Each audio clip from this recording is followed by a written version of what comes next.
Welcome back. In the last video, you saw how to download data from the internet and then display it. In this case, it was just a JSON object which contains a bunch of text, right? It's just a text file, so to speak. But now let's look at how we can deconstruct this whole JSON object. All right, let's go ahead and do that in here. So first of all, I need to create a JSON object. So val JSON object is going to be a JSON object.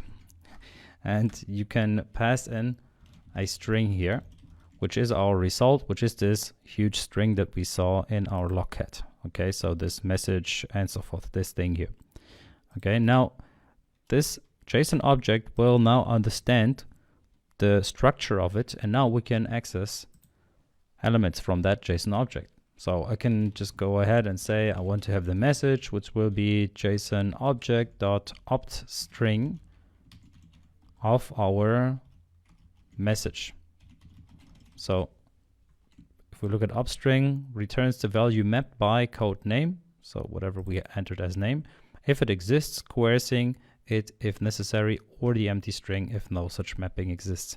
So in our case, if we look at our logcat result, we can see that such a message in fact exists. So this here is the name that we pass to opt string, to this method here, and then it will return the value of it. So we pass in the key and then we get the value.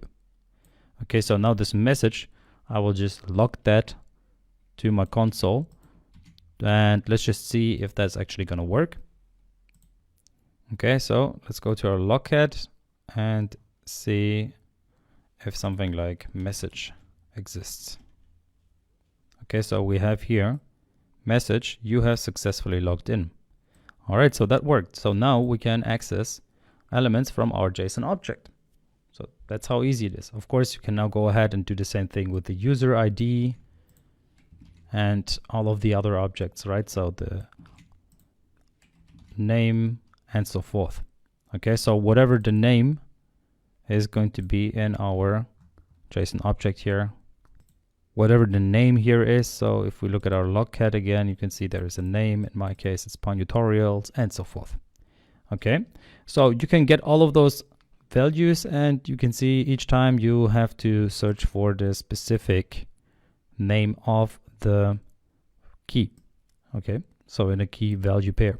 But what if there is an actual JSON object in there? So if we look at it again, we can see that we have this JSON object. This is this whole thing.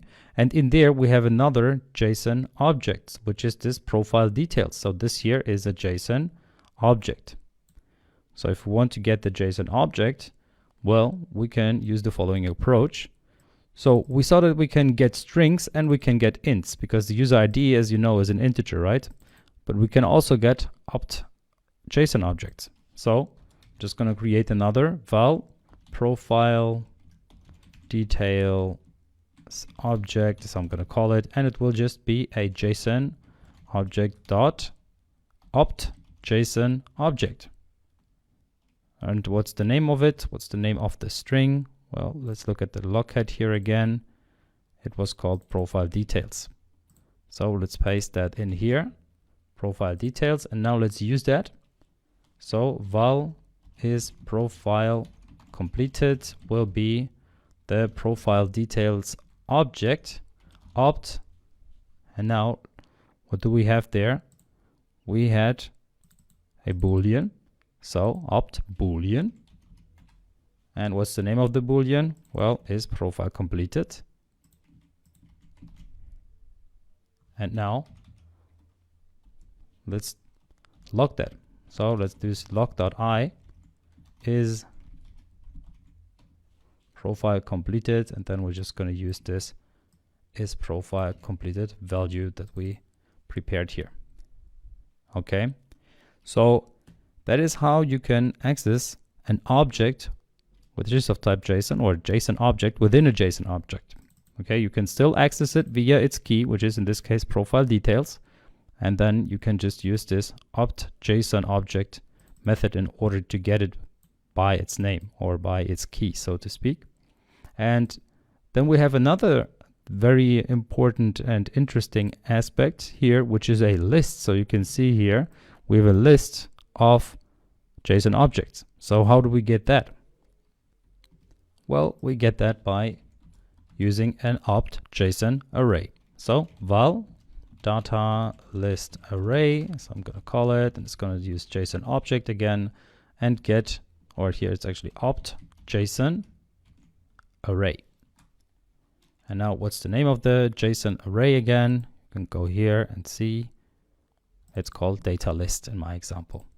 All right, so here we use data list, and now I can use that data array to access its parameters, for example.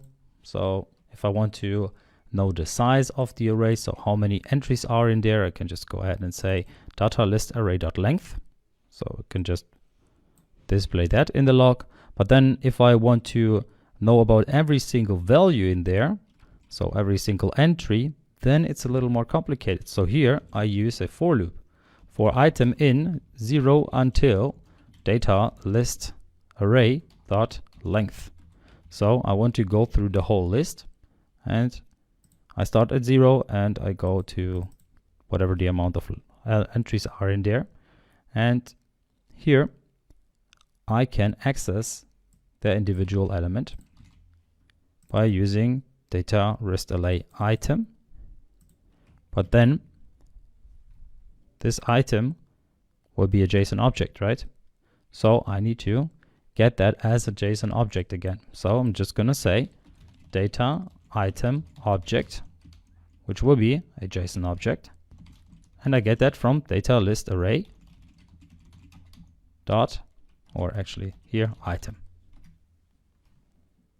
as JSON object. And this, of course, is a variable. Okay, so this is how you can now create an object out of whatever was inside of the list, or in this case it's a JSON object, right? So data list array item will be first this JSON object, then it will be this JSON object, and it will be this JSON object, and so forth. So now we have to do the same thing with every single data item object as we've done before with those JSON objects here. So now we can get its strings, its ints, its whatever we have in there. Okay, so in this case we have an ID, which is an integer, then we have a string, which is this value here. So in order to access them, you can of course pause the video and try to do that yourself. So pause it and try. Okay, let's try to access the ID. So I'm just gonna say val ID is equal to data item object dot opt int, and it was called ID. And now to make sure that it's really an integer, you can see it's a number without the exclamation points here, or exclamation marks. Okay, so now let's log the ID.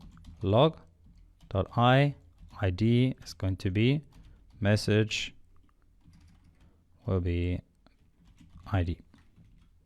Now let's do the same thing with the value. So val value is data item object dot opt string this time, and what's the name of it? It was value, so that's the key, and then we can go ahead and log that as well. So log.i with the value being the value. Now let's test it again and see if we actually get those different values and IDs out in our logcat. So let's search for them. Let's search for example, value.